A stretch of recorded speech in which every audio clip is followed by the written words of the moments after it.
Most people forget Italy flew an entire arsenal of World War II planes, from deadly torpedo bombers to sleek fighters that challenged the Allies. Here's every Italian aircraft in the war. Biplane Fighters, Fiat CR-32. It was extremely nimble and a favourite of many pilots. But by 1940 it was thoroughly outclassed by modern monoplanes. Yet Italian pilots flew it bravely in North Africa and Greece. Fiat CR-42 Falco, known as the Falcon. This was perhaps the finest combat biplane ever built. It excelled in dogfights below 13,000 feet. The Royal Air Force recognised its amazing turn radius, but its top speed was simply too low for success in later theatres. IMAM Row 44, a very rare type. This single-seat floatplane fighter was derived from the RO-43 Reconnaissance craft. It had limited production, used primarily for defending major naval bases and coastal patrol duties. Next on the list is Monoplane Fighters, Fiat G50 Freccia. The Arrow was Italy's first low-wing, all-metal monoplane fighter. It suffered initially from a lack of decent armament and an open cockpit. It was reliable, but quickly overshadowed by newer designs. Now this is the Macchi C-200 Saetta.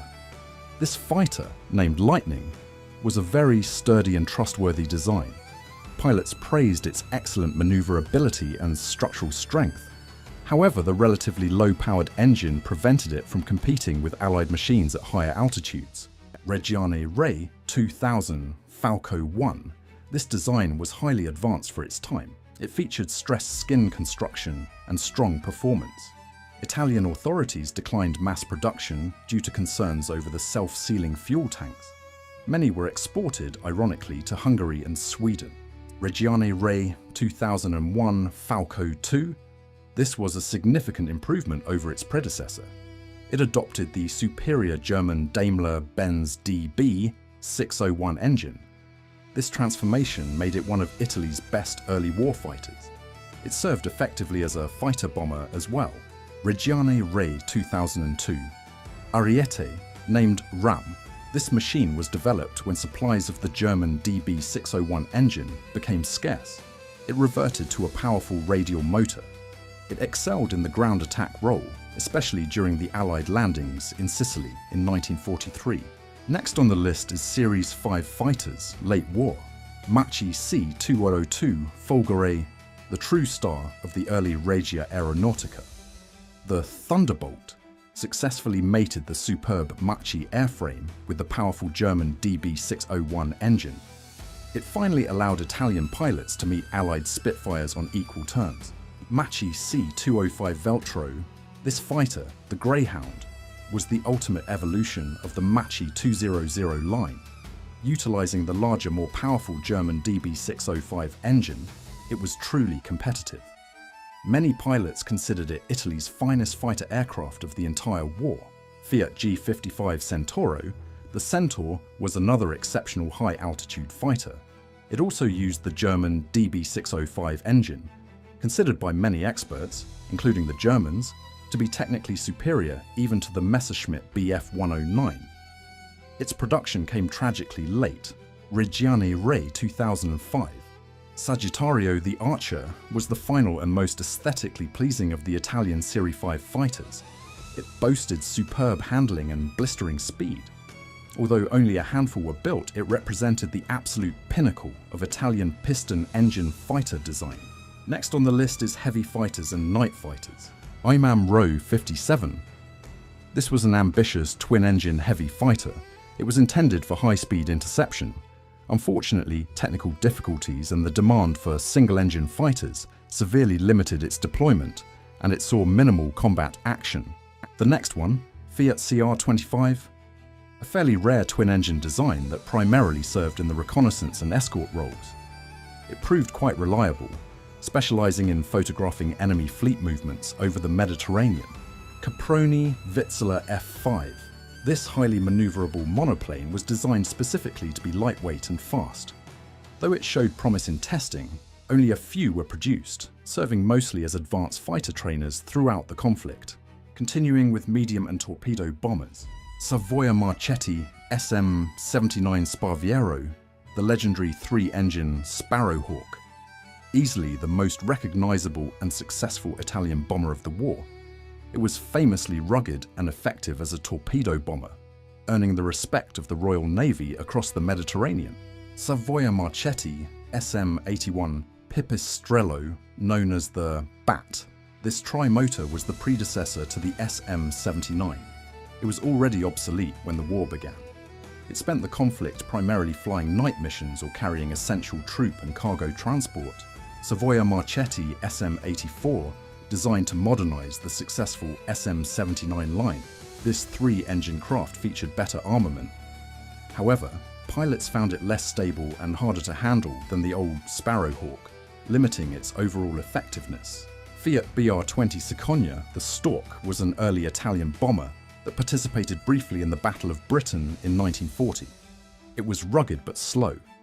It was quickly relegated to secondary roles, primarily serving in the Far East with the Japanese Air Force. Up next, CANT Z-1007 Alcione, the Kingfisher, was a very robust three-engine medium bomber. It was known for its wooden airframe construction, which allowed it to absorb significant damage. It was widely used for reconnaissance and bombing over the Balkans and North Africa. CANT Z-1018 Leone, named Lion. This was Italy's most advanced twin-engine bomber project. It featured an all-metal stressed skin design. Although significantly better than earlier types, production delays meant it missed the main fighting phases of the war. Moving on to heavy bombers. Piaggio P-108. This was the only four-engine heavy bomber employed by the Regia Aeronautica. It saw limited operational use. It was mainly used for long-range maritime patrols and night bombing, showing potential that was never fully realized. Now let's look at dive bombers and ground attack. Breda Bar 65, a single-seat, low-wing monoplane used extensively for ground attack and dive bombing in the Spanish Civil War. By 1940, it suffered heavy losses due to its slow speed and weak defensive armor. Breda Bar 88 Lince. The Lynx is perhaps Italy's most famous wartime flop. It was designed to be a high-speed reconnaissance aircraft. Once fully loaded with equipment, it became critically slow and unstable. Most were quickly grounded and abandoned. Savoia-Marchetti SM-85, an unfortunate attempt to create a twin-engine dive bomber. It proved incredibly unreliable and mechanically fragile in operation. It was withdrawn from first-line service after barely a year of disappointing performance. Caproni KA-314, a versatile twin-engine transport, light bomber, and reconnaissance machine. It was a further development in the Caproni 300 series, served diligently in the logistical support role across the Mediterranean theatre, continuing with seaplanes and flying boats. CANT Z-501 Gabbiano, known as the Seagull. This was a widely used and recognizable long-range reconnaissance flying boat. It was slow and vulnerable, but its reliability made it essential for search and rescue and anti-submarine patrols. The next one, CANT Z-506 Airone, the three-engine Heron, was one of the finest hydroplane aircraft of the era. It was fast and remarkably sturdy. Used primarily for search and rescue, long-range maritime patrol, and occasional bombing missions. Fiat RS-14, a dedicated twin-engine maritime reconnaissance and anti-submarine float plane. It was valued for its long range and solid endurance over open water, serving effectively until the armistice. IMAM Row 43. This distinctive float plane was the standard reconnaissance aircraft for major Italian naval vessels. It was launched via catapult. It played a key role in spotting and reporting during naval engagements in the Mediterranean. Caproni Car 316, a lesser-known float plane version of the Caproni 300 series. It was primarily designed for coastal patrol duties and often employed for liaison and transport around harbours. Next on the list is land-based reconnaissance. Caproni Car 309 Ghibli, named after the hot desert wind. This twin-engine monoplane was a lightweight utility aircraft designed specifically for colonial police and reconnaissance duties in North Africa. Caproni Car 310 Libeccio, the Southwest Wind, was an early reconnaissance bomber that saw widespread service across various theatres. It was sold internationally, but its performance was deemed insufficient for modern combat by 1940. Caproni Ca.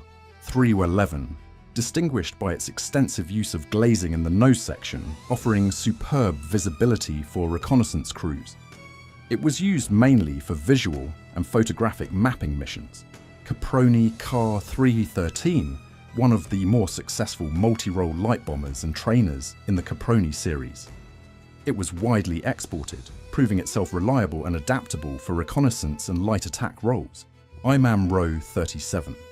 A very sturdy biplane used extensively for army cooperation and reconnaissance, particularly in Ethiopia and the early campaigns in North Africa. It was reliable, but suffered heavily when encountering enemy fighters. Now let's look at transport and liaison. Savoia-Marchetti SM-82 Kangaroo, the massive tri-motor Kangaroo, was a crucial strategic transport. It was famous for its immense range and payload capacity, enabling complex long-distance missions, including strategic supply drops over the Soviet Union. The next one, Savoia-Marchetti SM-73, an early tri-motor passenger and cargo aircraft. It was already aging when the war started. It provided essential transport and logistical support throughout the conflict, often serving on dangerous supply routes. Savoia-Marchetti SM-74, a large, unusual high-wing transport aircraft. It offered exceptional interior space for cargo or troops, used primarily by the military for moving priority supplies and specialized equipment. Savoia-Marchetti SM-75, a very reliable tri-motor transport that served as the backbone of the Italian military's air supply chain. It was adaptable, often modified for long-range special missions and liaison duties. Savoia-Marchetti SM-83, a luxurious and fast tri-motor airliner converted for high-priority transport roles, often used for moving top military commanders or critical documents quickly across the Mediterranean. Fiat G12, a highly successful modern three-engine transport that arrived later in the war. It was robust, spacious, and possessed excellent range, making it vital for supply operations after the fall of North Africa. Caproni Ca. 133, a successful tri-motor transport aircraft dating back to the mid-1930s. It was a true workhorse, essential for rapid troop deployment and freight operations, especially in Italian East Africa. Caproni Ca. 148. This was a modernized derivative of the successful CA-133 design. It featured better engines and structural improvements. It served primarily in training and secondary transport roles,